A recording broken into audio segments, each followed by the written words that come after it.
Hey guys, Automedic Garage back today. I wanted to share y'all a quick story of aggravation, and it starts with the word Jeep.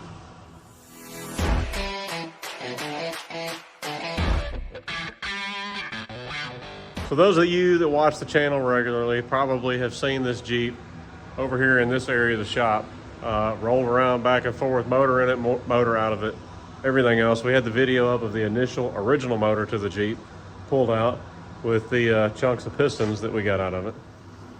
And there's what we got out of the original. So we pulled the original motor, and by the way, y'all may want to get you a Busch Latte crack. This is just a story of just crappiness.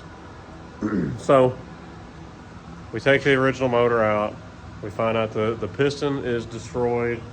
We talk about the cost of machine work and everything else with it, and I get a price on a NewTek engine through my AutoZone account. And they say it'll be about a 6-week delivery time. Of course, everything is still screwed up from COVID, which is very convenient. So motor gets shipped, it shows up. Well, I'm out of town when the motor shows up. And they said, hey, no big deal. Call us when you get back from out of town. You're at the shop and we'll bring it to you. Come back from out of town, Monday rolls around, call. Well, talk to my parts guy who was an awesome parts guy. We'll get back to that. Call him Monday and that motor got stolen out of the back of a delivery truck over the weekend. And they're doing a loss prevention investigation with me, and I'm in trouble over it. They fired my parts guy, who was not your ordinary AutoZone dummy. Ordered another motor. 3 weeks later, next motor shows up. Get that motor. We throw it in the Jeep. Everything's done, new water pump, everything else. Put all that on there. Crank it up with a new radiator, have you? Because the old radiator's right there on top of that box right there. Nice and crusty old radiator. Crank it up, and within the first 10 minutes, 15 minutes of sitting there running the RPMs up to about 1,500 to do a little bit of a break-in with it, blows the total tank off of a radiator while I'm sitting here leaning over the motor holding the throttle. Then I said, well, that's a crappy plastic radiator. I didn't really think about head gasket or cracked head or cracked cylinder or anyways, combustion getting into the coolant system. So go through 1-800 radiators, which I've gone through a bunch of times. Get an OE replacement, copper core, brass tank radiator. Throw it on, crank it up. I got the cap off, letting it burp coolant as it's sitting here idling. And then what do you know, it's just shooting a volcano of coolant out because of the combustion. Pull that out, do a warranty claim with NewTek. Well, NewTek wants me to jump through a bunch of hoops. They want me to pull the head first. They want me to take it to a machine shop and all that. I said, look, I did a compression test, and I don't even remember where my numbers are now, but wrote it down. I remember cylinder 1 was significantly lower. I did a pressure test on the coolant system. You could hear it hissing in the cylinder. That was enough for me to know that, hey, something's wrong inside the motor I had nothing to do with, but it wasn't good enough for them to warranty the motor out. So pull the head, take it to my machine guy. He's a busy guy. Wait 2 weeks for him to look at the head and check it out. Get back with me. Yeah, head's warped, head's cracked, whatever. Get another motor sent here. 3 weeks later, the second new motor is here now.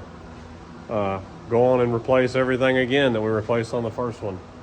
Put it on here, cranks up, runs just fine, but immediately 10 to 15 minutes after running it, we're getting a hot condition. It's getting hot. And we're working on an older Jeep here that somebody didn't want to spend money on to put new gauges in it. So I do have an oil pressure gauge that works. I can look at oil pressure, but with the new temp sensor and everything else, we don't have a temperature gauge on the dash. So I'm sitting here with my infrared laser thermometer, sitting here watching the coolant, the thermostat housing, and everything else, seeing what the coolant's done.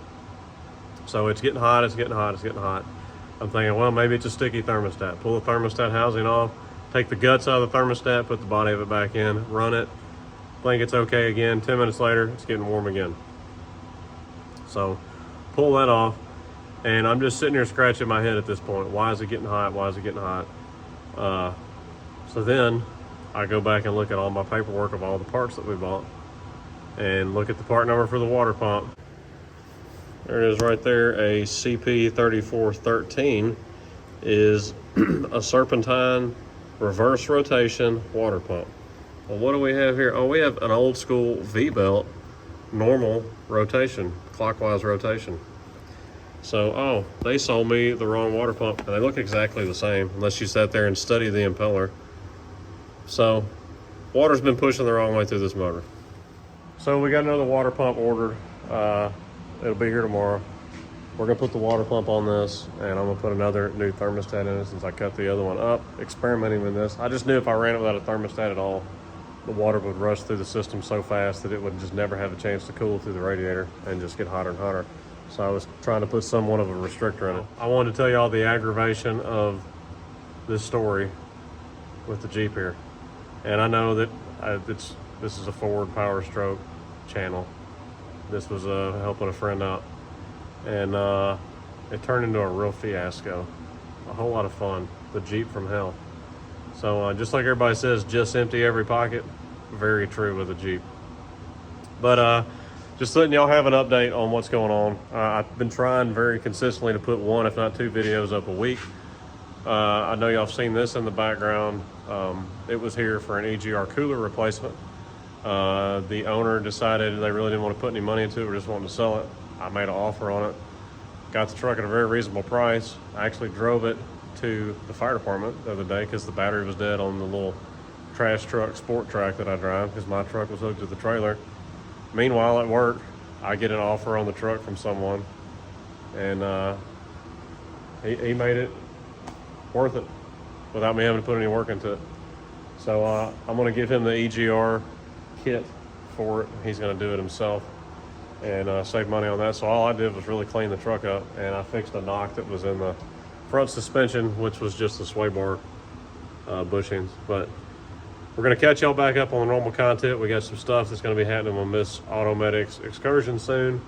We got the white F350 6.0 truck that we kind of revivaled on. We're going to finish that up, get that truck ready to sell. Maybe, I don't know what I'm going to do with it. Probably sell it. We got the red one that's been in the background over there for forever. I got the high pressure pump and everything else for it. So we'll be doing a video on a high pressure oil pump on an early 6.0, that's 03. I'm gonna do the ICP sensor, probably a couple other things. That truck only has 100,000 miles on it. Really nice truck, but that one will be getting sold. We picked up something the other day, if y'all follow us on Facebook and stuff, that we'll have a video coming up on soon also. It involves Lee and something for him.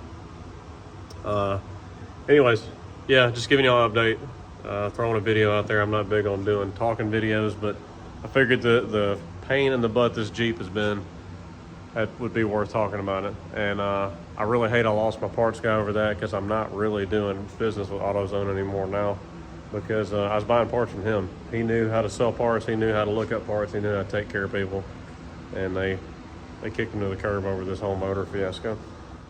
So we appreciate y'all watching. We appreciate y'all sticking with us and being consistent on the channel with us. We really appreciate that. We got about 50,000 views a cycle now on the YouTube videos. So if you're not following us on Facebook or Instagram, go check us out there also. But it's Automedic Garage signing out. We got some more videos coming, and we'll holler at y'all later. Well, we finally got it running. It's amazing what the correct water pump does. So thanks for sending us the wrong water pump. So we did a 180 thermostat and the correct water pump. And she's running right at, I think, 195, 190 to 195, what she's running at. So running great. It's like, what, 35 degrees? We just took this thing on like an 8-mile test drive, freezing. Show you a clip of that right here. Hey, Gary, are you cold? Yes. It's a great day to test drive a Jeep, isn't it? Yes. Here we go.